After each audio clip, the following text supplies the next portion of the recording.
pleased to invite Larry Williams, the CEO of the Technology Association of Georgia, to the stage to tell you a little bit about our program, and then we're going to dive into it.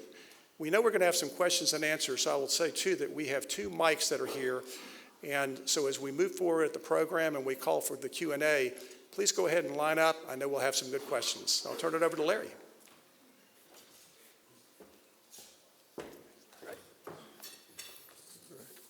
Thank you, John. Happy Cybersecurity Awareness Month.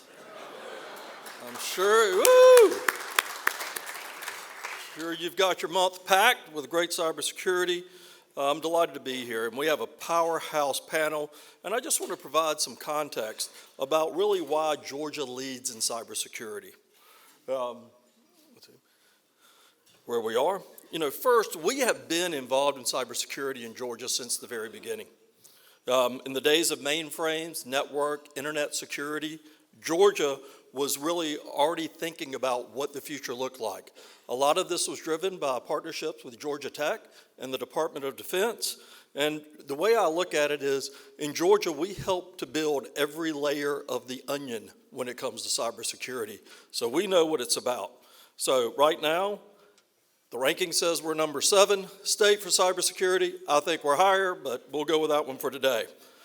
$5 billion worth of revenue to our state in this industry alone. We added 10,000 cybersecurity jobs last year alone. And one thing that's very important is that we are 12 of our higher educational institutions are designated as national centers for academic excellence in cybersecurity. Other things, points of pride, we are the home of the U.S. Army Cyber Command, and if it's not the only, it's one of the few cyber commands that are located outside of the D.C. area, and so they know about our prowess here. We are ranked, Georgia Tech is ranked number 2 for cybersecurity. Sometimes we're number 1, sometimes we're number 2. We're going to get us back there, right? And then the NTSC, I'll talk a little bit about that.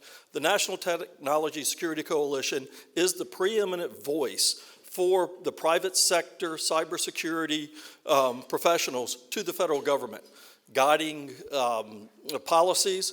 Mark Montgomery is one of our policy advisors. Patrick Gall, the executive director, is here.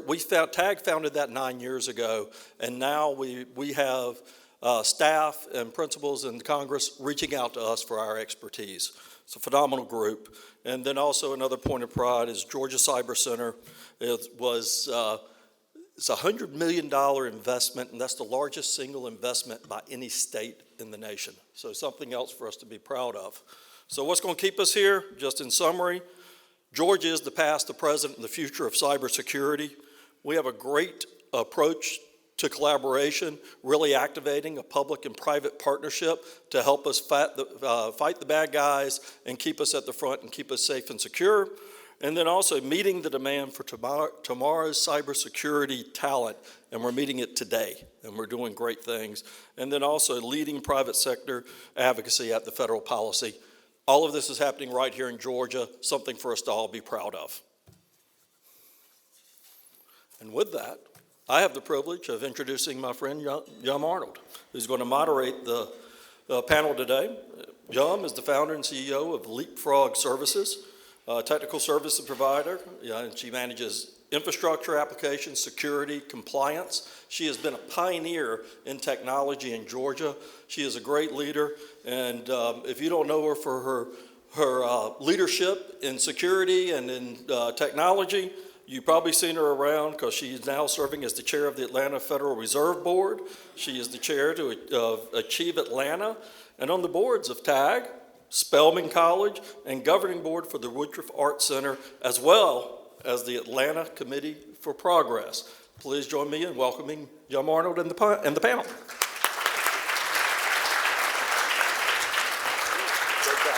Thank you. So thank you, Larry, for a really wonderful introduction and setting the stage, as well as for assembling the whole panel for us today. It's really interesting to set the stage as for how robust this industry is in Georgia. and to hear what's really driving it. So this October marks the 20th year of Cybersecurity Awareness Month in the United States, which is pretty amazing. And it's a collaborative effort between the government and the IT industry to provide consumers and businesses with resources to stay safe online. The average person spends about 59 hours a week on the internet, and approximately 594 million people are affected globally by cybercrimes each year. With the mushrooming impact of cybercrime on our businesses and our personal lives, our panel today will both remind us and educate us on the threats and our role in staying secure. All this is so appropriate for the very scary month of October. So I'm going to introduce the panel. And first is Rear Admiral retired Mark Montgomery on the end. After spending 32 years as a nuclear-trained surface warfare officer, Mark is currently with the Center on Cyber and Technology Innovation at the Foundation for Defense of Democracies, which is a nonprofit, nonpartisan think tank that focuses on foreign policy and national security, including cyber threats that would diminish them. His previous positions include his role as policy director for the Senate Armed Forces Committee under Senator John McCain. His expertise also lies in China, Indo-Pacific, Israel, North Korea, and cyber-enabled economic warfare. And he spends a lot of his time promoting legislation in Washington. Next is Wendy Thomas. Wendy is the CEO of SecureWorks, which is one of the companies to which Larry referred earlier, which is a big part of our cybersecurity ecosystem in Atlanta. They're Atlanta-based. They were Atlanta-born. They're now owned by Dell, and they are a global leader in cybersecurity. Wendy previously served as Chief Product Officer and Vice President of Finance at SecureWorks. And prior to joining them, Wendy worked in finance, strategy, and M&A with companies like First Data, Bridgevine, Internap, and BellSouth. So Michael Bailey is our third member, and he prefers to be called Bailey. He moved to Atlanta in 2022 to found and chair the School of Cybersecurity and Privacy at Georgia Tech. Prior, he was a professor at the University of Illinois at Urbana-Champaign, and he's been very involved in the industry, working with Amico, Anderson Consulting, and with 3 startup companies, notably Arbor Networks, where he was Director of Engineering. So his goal is to build security for everyone and everything every day. So I want to thank each of you for being with us for a topic that really, if it isn't top of mind for every business leader, it should be. And I'd like to begin by just asking each of you to spend a few minutes talking about your specific perspective on and your role in the cybersecurity arena, calling first on Mark to set the stage, followed by Wendy's perspective on the current business terrain and tools for response, and then Bailey's initiative to prepare for the future. So Mark? Well, thank you very much, and thanks to the Rotary Club for having us. Thanks to Keith Mason for Shanghaiing me here. Usually it's Larry that Shanghais me down here, and Patrick Gall, so nice to be down here with the Rotary. I don't want to speak for Bailey and Wendy, but I will not be presenting a large check at the end of this event. SureWorks may be there. Listen, it's looking for the government's perspective at cybersecurity over the last 2 to 3 years. It's a good news, bad news thing. The good news is Thanks to a lot of attention on the issue, one of the leading lights on this has been Tom Fanning, the executive chairman of the board at Southern now, but formerly the CEO, who really played an important role in DC in moving this issue along. The government is in much better shape. They're better organized. They have a leader at the White House thinking about cyber in the National Cyber Director, the Cybersecurity Infrastructure Security Agency, the principal, kind of the quarterback of the team for the government, had their budget doubled over the last 4 years, and it's one of the only agencies that just went through review in both the Senate and the House and came out with the same budget on everyone in a very nonpartisan way, both chambers, both parties allowed that budget to continue and at its doubled level of 4 years ago, many more authorities. So the government has spent more on it, they're better organized. I think the private sector has invested more in cybersecurity. So that's the good side of the coin. The bad side of the coin is we're actually less secure than we were 2 or 3 years ago because the adversaries actually move faster. Because of our interconnected networks, all the things that give us value and money in our country, the speed at which business can happen, our ability as a nation to entrepreneurially develop the information systems that drive the world's economy, we make a ton of money off of that. It also introduces a ton of vulnerability. The availability of tools to increasingly not skilled actors whether it's in the dark web or some other place, those tools have become much more ubiquitous and easy to use. Most of us, probably not all of us in this room, could use a ransomware tool if we purchase it from a ransomware as a service provider. So the growth in vulnerabilities is exponential. The growth in access to tools by the adversaries are exponential, but our investments in cybersecurity are basically linear.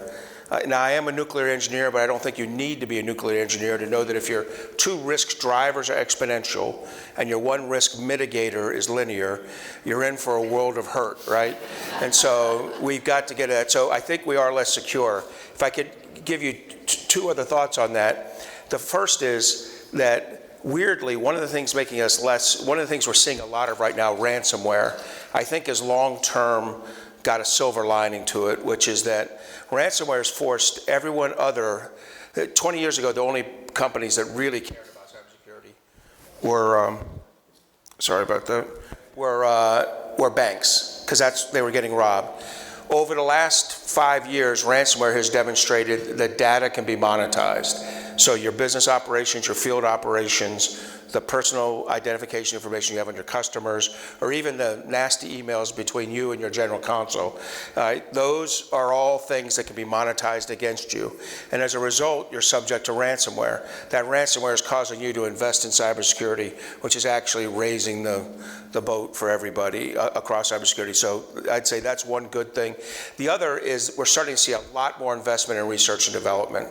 And that's important because we need small, successful cybersecurity firms to succeed. So the incubator you have going here in Georgia is critical, just like it is in Austin and in Boston and in Palo Alto and a few other places around the country, because we have to have those companies, and then we need the smart venture capital companies that put the money against it, give these companies enough time to succeed or fail, and reinvest in the winners and get a more effective technology out there. And one last side, I know I'm near the end of my time, it's work. The other thing, the federal government's going to be working hard.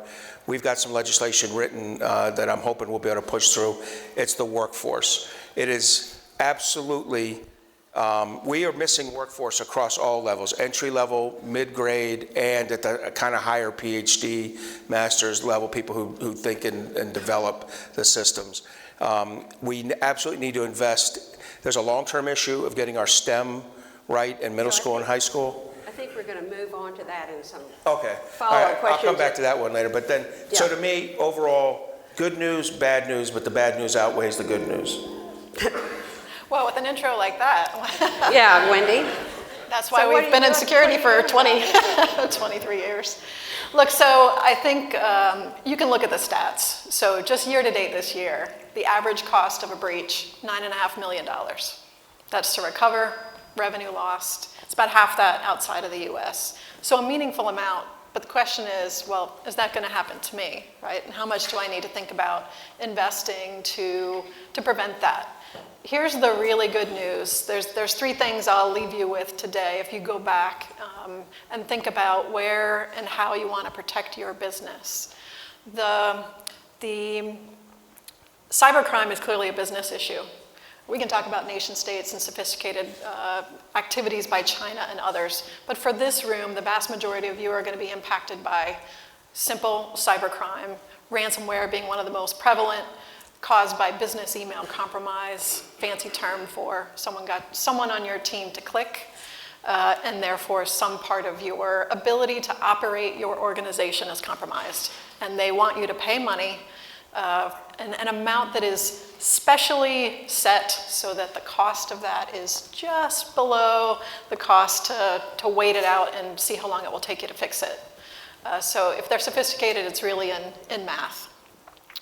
So what we think about is the good news is, because I'll provide some good news, the vast majority of successful attacks could be prevented by very basic hygiene. So we talk about 3 things with businesses. Prevent as much as you can. Antivirus. We use a fancy term called multi-factor authentication. Just have another way to verify that it's you. Could be a token, could be a phone, but some way so that there's just a pause in the action for someone to check the identity of who's accessing your systems. So prevent as much as you can. Get full visibility to your environment. If you have a warehouse full of inventory, right, you physically secure that. You have cameras outside of your office. There's very simple SaaS technology now that you can use to be able to see across your entire technology estate. Not that expensive. Glad to talk about economics here in a minute. So prevent everything you can. Make sure you have full visibility. And probably the most important thing, which you may not want to do, but it is simple and inexpensive, you must prepare for the worst. You should test your own environment. It is a simple thing, a really low-cost thing. It can be as low as $10,000 for a pretty sizable organization to just do a test of your infrastructure and see where you're vulnerable. Make sure that you have a backup of your data. If it happens, you're going to want to not be beholden to pay someone in order to get your data back. And frankly, you may pay them, and you may still have a problem. And to just make sure that you have a communication plan. Do you have to communicate to your board? Do you have to communicate to your team? Goodness knows if the press gets a hold of it, what's it going to do to your brand reputation? So we run something called tabletop exercises. Even my team does tabletop exercises to just prepare for the worst. And so if you prevent as much as you can, make sure you can see things happening in your environment, and then prepare for the worst, you'll be in actually pretty good shape for managing this kind of risk. Terrific. Great. So first of all, I want to say that that's not my personal mission statement, it's the mission for the school. So I have some other people helping me with that very broad mission. For those of you that don't know, Georgia Tech has created a very, very unique thing, a school exclusively dedicated to cybersecurity and privacy.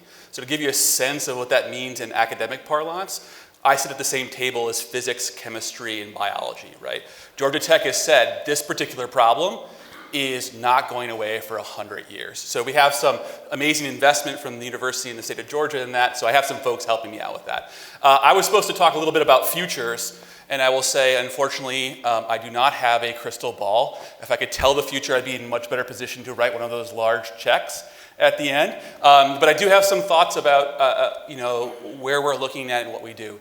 So when we teach intro to cybersecurity in our department, we talk about something called adversarial thinking. We kick off the class with a quote from Sun Tzu. Says, know your enemy and know yourself, and in 1,000 battles you'll never be defeated. So if I look for a roadmap of what tomorrow is going to bring, and I don't have that magic crystal ball for deciding what we're going to do, I look at the interesting way in which this ecosystem has evolved over time. From 20 years ago, where cybersecurity could best be described as essentially vandalism, people were sending 13-year-old girlfriends love notes through viruses that cost us tens of millions of dollars to fix, to cybercrime. In the early 2000s, we started to see the FBI starting saying that cybercrime was one of the top 3 priorities. That'll sound really weird now because obviously it is. But this is like, in like 2004, 2005, the first time they put that on the list next to like domestic terrorism, right? And this sort of changed the landscape for how we thought about that. And of course, now we've seen this evolution into nation-state adversaries where you have other nation-states projecting power into cyberspace. And that ecosystem has really, really changed how we think about these problems. So I was asked to sort of opine about the future. I will say that Wendy's absolutely right. I think for most people in this room, the thing that you're going to be caring about in your organizations over the next year are the threats that exist today. The White House DHS just released a document last week, I think, talks about $2.7 billion in costs associated with email-based threat vectors, right? $500 million in ransomware in last year alone. So clearly those things are going to continue to be on your landscape for next year. But if I think about the defensive opportunities, this risk balancing, the kinds of things that will make the press, even if perhaps they don't immediately impact your organizations, my mind goes to a couple places. First and foremost, cyber physical system security, securing the critical infrastructure, the roads, the water, the power, the gas, the transportation sector, logistics. These things matter a great deal, and as they become more and more efficient, to say intertwined, all the good things that we get out of life, they become increasingly vulnerable. So I think we're going to see a lot of activity in that space over next year. Keep in mind that elections, running free and fair democratic elections, is a critical infrastructure, and we have an election coming up. Look for nation-state adversaries, look for the press to be talking about those kinds of things. I think misinformation and disinformation was discussed. The ability of generative AI and other technologies to build nearly indistinguishable identical twins of things is going to be huge in the way that we think about not only our brands for individual corporations, but our national identity as well. And then, of course, AI. So all kinds of opportunities in terms of the ability for AI to do things that are useful for us, but there's all kinds of threats in that space as well. And you'll be hearing a lot of conversations about trustworthy AI and how we can make sure that we, as we think about those benefits, make sure that those benefits can be achieved in a trustworthy manner. Great. So my next question was really around AI, and I wanted to ask Mark, what impact is it having on the cybersecurity threat and response landscape, and what's being done differently because of it? Well, so I think AI, like almost any good tool, can be a force for good or a force for bad. It can certainly improve your anonymous activity. Most of us should assume your systems have been penetrated. I think that's a good point to start your defense from. Assume you've been penetrated. You want really smart, automated, anomalous activity, something that detects unusual or unexpected activity detection systems. Artificial intelligence can really run, can really improve the quality of those systems. Inside DC, we're struggling with this because the two things you need to have before you have AI right is secure data, because as you probably understand, AI is hoovering up a lot of our available personal data and just data in general. And we do not have good rule sets on that about how we protect it, whether it's the privacy issue or security issue around that data. So you're going to have to see legislation on that. The second part of it's the cloud security, because most of these artificial intelligence tools are going to run inside broader, larger clouds, and we don't have cloud security set. You can have high or low cloud security. It's a very selectable choice, and often the people who need to be selecting higher security are selecting lower security for the cost. So we have to get those two things right. Last thing I'd mention is there are two types of artificial intelligence programs out there. One are ones that are heavily licensed and managed by a single owner. It's very hard to repurpose the tool. Probably not impossible, but very hard. That describes 6 of the 7 tools out there. The 7th one from Meta, called Llama, is not that way. And basically, they're doing it to catch up. Facebook was very late to get Meta out. And to make up for that, they're taking a lot of risk with our security by running it as basically an unguided weapon going around the internet. At some point in a future version of Llama 3 or Llama 4, we're going to have an artificial intelligence tool out there that I think bad guys can repurpose pretty easily. I would be very surprised if we don't see some kind of restrictions very specifically on Meta's tool there over the next 6 to 12 months. Thank you.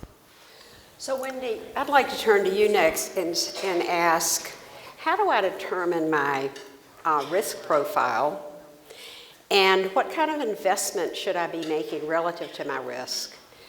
And then what sort of insurance should I have? Oh, cyber insurance, okay. You threw that one in on me. So this is the eternal question, and of course the answer can be quite different if you're running a small business, a medium business, or a global Fortune 100 type of company.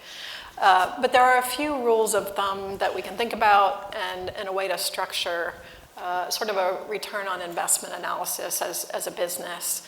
And I think about really three things. So two things underneath and a wrapper. That wrapper is risk. So do you understand, one, where your business is vulnerable, and two, where's your revenue coming from? What is the most important thing if you woke up tomorrow and it couldn't function that you would say, my business has stopped?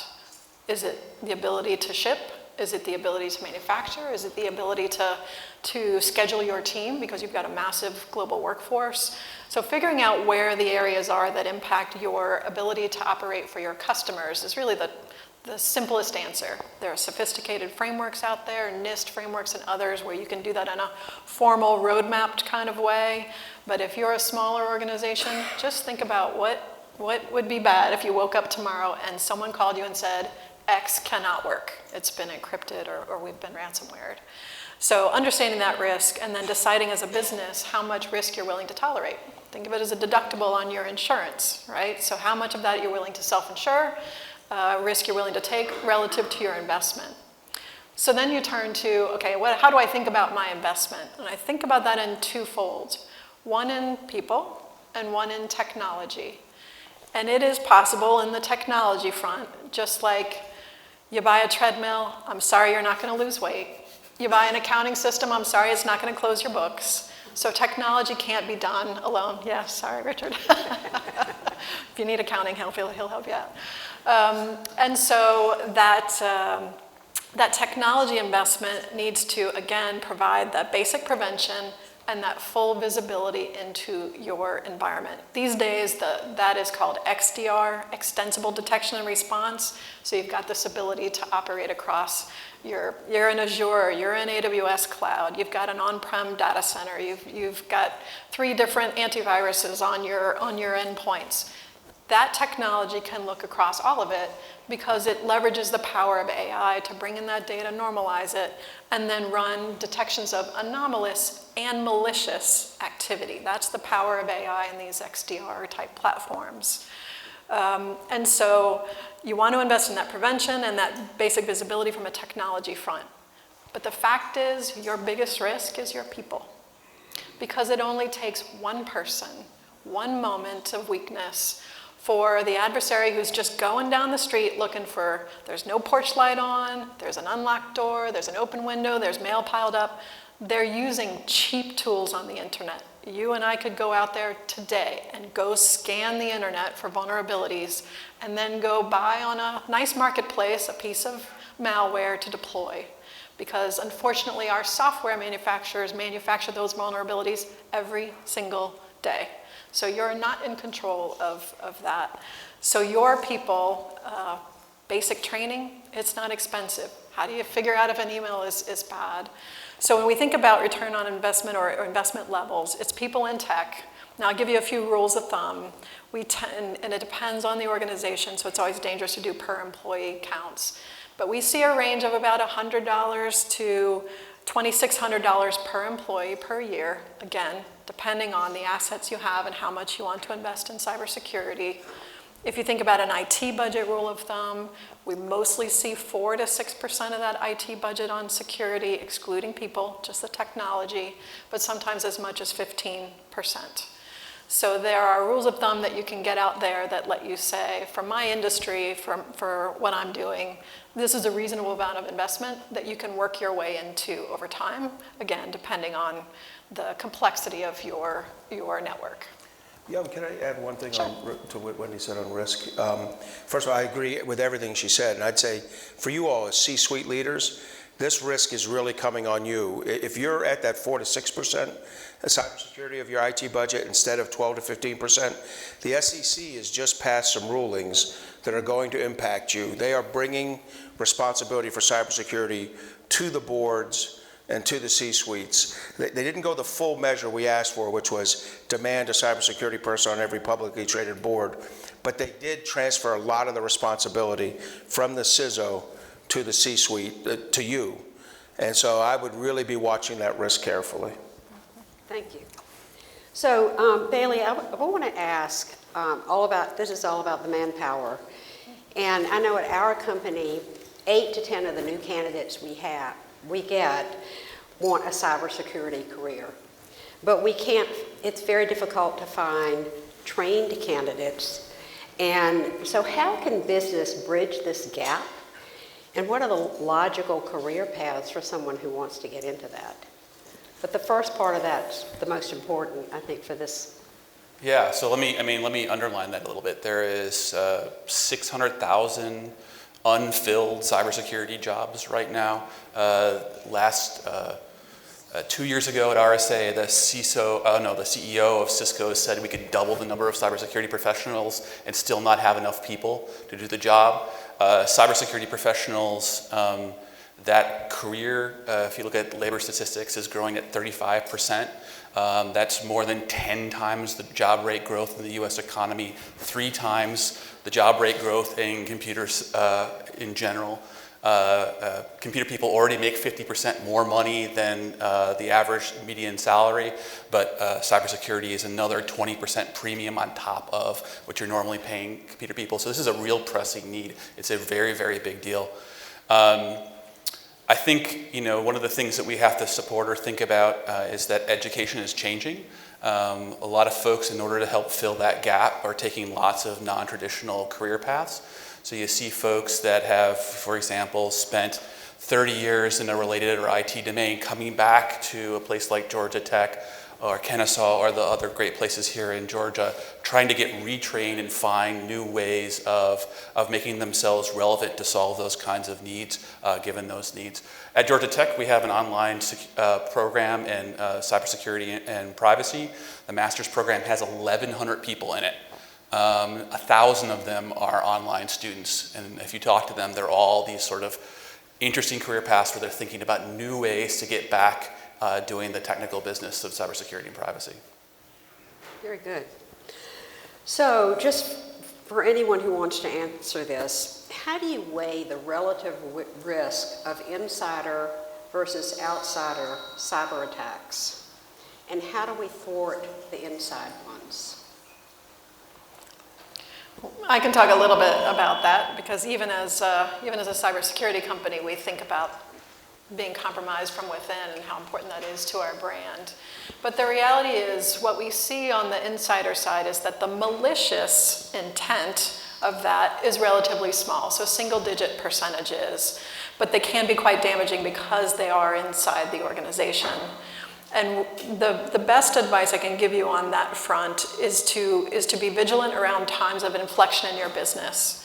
If you have a layoff, if you're doing an acquisition, those moments are when insider risk certainly increases. And so to go back to that ability to monitor your environment is really important.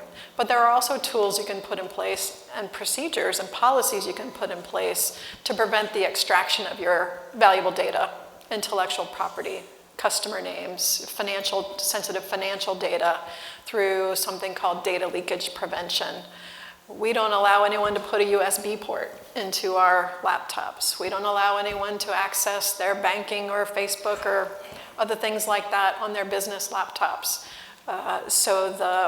While there's certainly technology you can put in place, most of it is around training and vigilance so that you're aware of certain times when the motivation might be high. Yeah. I'd say, for DOD, the worst cyber incident we've had is Snowden. It was basically a disaffected insider. CIA has a similar story with someone who stole many of their offensive tools, and we're not sure what he was intending to do with it, but he eventually put it on the internet in a way that it was compromised. So in the case of the U.S. government, the worst two cases of late, especially ones that involve classified, have been insiders. One other thing I do is I throw the hygiene of your workers in with the inside, whether they mean to be an insider penetration or not. The poor performance, and Wendy went through all the right steps: multi-factor authentication, complex passwords, don't answer emails from Nigerian princes, the whole system there. If you mix those two things together, understanding the risk of an insider and your own, the hygiene of your, cyber hygiene of your workers, it really drives you towards the leak detection. You have to be monitoring the outside burst transmission of information or the downloading of information. Yeah, we'll just add, I like the idea of being cognizant of what's happening in your business processes. So if you look at something like the fraud triangle, right? One of the legs of the fraud triangle is this, not just the opportunity to commit the fraud, but the ability to justify your action, that it's okay for me to be doing what you're doing. So around the time of layoffs or around some turmoil in your business process, somebody comes to themselves, I deserve this, I think that this is the right thing to do. They take some of the actions in their own hands. So sometimes this could be not just a technical solution, but again, about the people and what's happening with the people and the business processes as well. So, suppose I get ransomed. Should I pay it? So sadly, the U.S. government does not have an official legal opinion on this. They have a recommendation to you not to pay it. I would say at this point, 80% of people are paying, and 80% of that 80% are not reporting it. So when Wendy had a good number, I think the consistent number of $500 million in payments last year, $500 million. I think that's 20% of the actual amount that was paid. These guys are smart. Many times they send you the request with the exact amount. Since when they were in your system, they downloaded your cyber insurance policy. They know exactly how much is covered. Look, long term, we have to stop these payments. Short term, I'm not going to tell you, your companies, where we draw the line.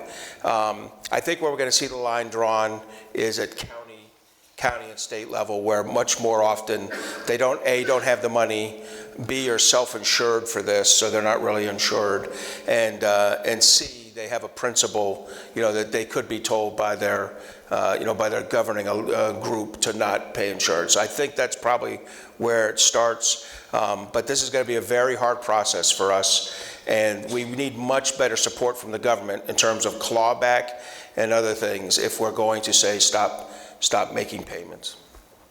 Great. I'll just add a little bit to that. This is a cost investment and time exercise for most businesses in that situation. And those stats you quoted are pretty much what we see in terms of people who pay and people who don't. The unfortunate part is that every time we pay, we're funding a criminal enterprise. You're talking about an enterprise whose profits are greater than the illegal drug trade. You're talking about an enterprise, the cost of which to downtime and the protections we spend, more than the cost of natural disasters every year. So this is a huge economic juggernaut, and so you don't want to fuel the fire. And honestly, if you just make yourself a slightly hard target, you lock the door, you turn the porch light on, this is how we break the economic cycle of cybercrime, so that it's just not a good return on investment for them. And that's really the secret. Now let's open it up to questions from the audience. If you have a question, if you please come to the microphones and ask them. We're going to do a lightning round here, so we're going to get through some questions really fast, because I know we've got a lot of them. So Craig, it looks like you've got a question. Fire away. I do have a question. I prefer not to have my name used in this setting, because I'm sure all these phones are listening, but one of my biggest concerns, I don't know if it's real or not, is the threat of chips. We saw the supply chain issues we have. Most of our chips come out of Taiwan or China, which I think is sort of becoming an enemy state. Is there a long-term fear that they can design something into those that inherently makes it impossible to defend against cybersecurity? I'll start with that one. So first, the good news is most of the chips we're using are designed in the United States, the design. That is the one thing we've kept the control of. Now, the manufacturing of logic chips is principally in Taiwan. and the manufacturing of memory chips is principally in South Korea. Good news is those are trusted allies and partners. I do feel comfortable with them. You are right that some of the lower quality, about 30% of our lower quality chips come from China, and we have some reliance there. I think what we need is increased investment in friendshoring. It's very hard to do this in the United States. We're seeing that now in Arizona, trying to build a big TSMC plant where we don't even have the STEM workforce to support Taiwan's $20 billion investment.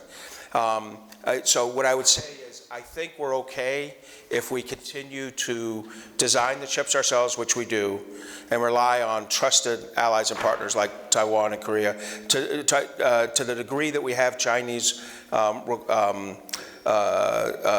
supply chains, we need to get off of them. But believe me, our bigger problem there is in batteries, in drones, and all kinds of other things that, to me, are a bigger challenge for us than chips. I'm glad the investments we made in the CHIPS Act, I think that's getting us in the right place. Next question, David. You talked at the beginning about Tom Fanning's investment from Southern Company. Obviously has a huge interest in cyber, and got me thinking about the issue of our overall infrastructure of everything that our daily needs, whether it's electricity, whether it's water, whether it's our banking system. Are we seeing a greater investment in those infrastructure pieces, either at a governmental level or on our private sector level, towards protecting those assets? Because those are things that we can't control, but those are the things that could put us all out of business at any given moment. Well, they're 85% owned and operated by the private sector. So it's got to be the private sector. I do see the increased investment, but believe me, the Chinese and Russians are working this over. We're starting to aggressively leak. The NSA leaked a lot of stories last month about China penetrating Guam and the West Coast electrical power grids, telecom systems. Russia has equally done stuff throughout the continental U.S. in our power grid, financial services, mostly power grid, transportation systems, financial services. These are key to both our military mobility in wartime, which Bailey referred to, but also to our national power, our ability to generate economic tools like sanctions and control markets. We have to have our energy and our water and our financial services and our healthcare working. They're definitely all at risk. So what I'd say is we're investing more, but this is one of the areas where the enemy is moving fast, or the adversary is moving faster. Yes, within the same notion, the role of government is protecting their citizens. And if we're thinking about companies that have policy, insurance policies and so forth to protect them against cybersecurity, but the individuals are even much more vulnerable than companies. The average person who just using credit card to go pay for shoes, they're more vulnerable. Do we see initiatives that pushing the government to spend more to protect individuals? Yeah, so the White House released in, I think, in July, a strategy for cyber workforce, and pillar number one of that strategy was cybersecurity for everyone. So the recognition that, I can't remember who said it, so I apologize, just one weak link breaks the chain, right? So we need to be able to educate and help people understand the consequences of their decisions, that there is no Nigerian prince. Please don't click that. No matter how many times I tell you not to click it, you're going to click it. Please don't click it. I think, changing the computer literacy in our high schools from how do I get on LinkedIn and type a resume, which is important in high school, but to realize what happens when you post things on social media. Changing at Georgia Tech, we're thinking about how we change the computer literacy across Georgia Tech. So if you graduate with a Georgia Tech degree, you are going to get basic cybersecurity training in the future alongside of your basic computer training, right? These kinds of things are important for trying to help us, as you say, it's the individuals that make up the ecosystem. Two final questions, Ben. Concept I've wondered about for the last number of years is a CDO, Chief Digital Officer. So as I look at the threat sector out there, what we have are CTOs, CSOs, CEO, not CEOs, but basically everybody working in the threat that we're talking about. But the decisions that need to be made deal with, advancing the infrastructure of the enterprise. They deal with determining what these threats are. I think the CDO concept is something that should be on par, not subordinated to other C-suite positions. I'm just curious, the board, C-suite maneuvering that takes place, should there be another C-suite position that has that high level.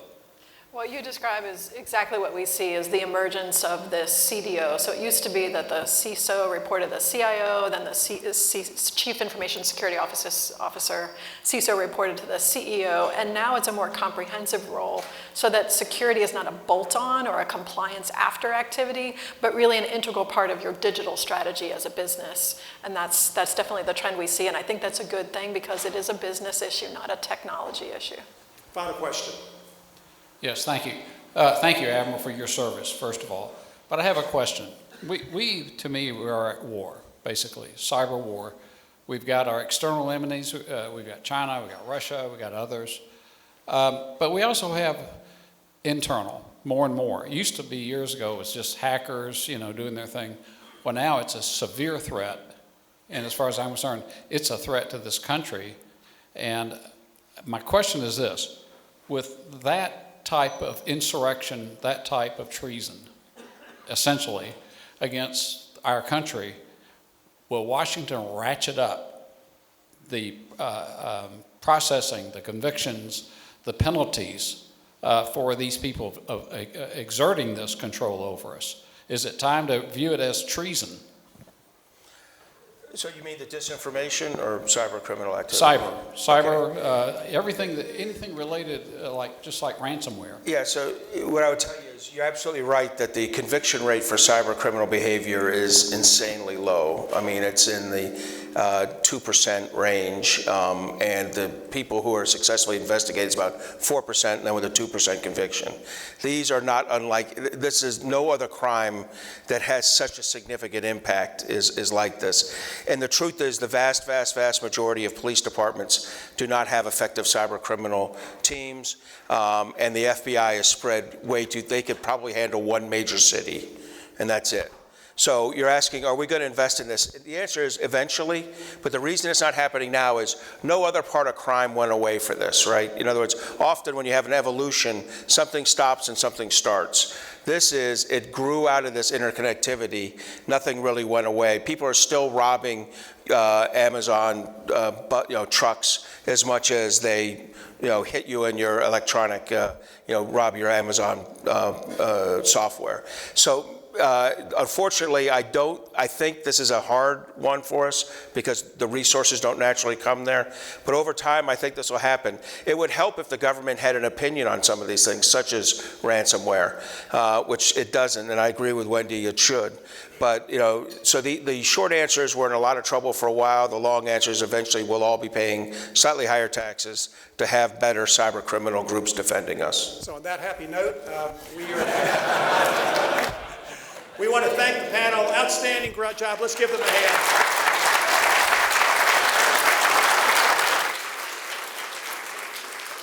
And thank you, Yum. By the way, next week, no program.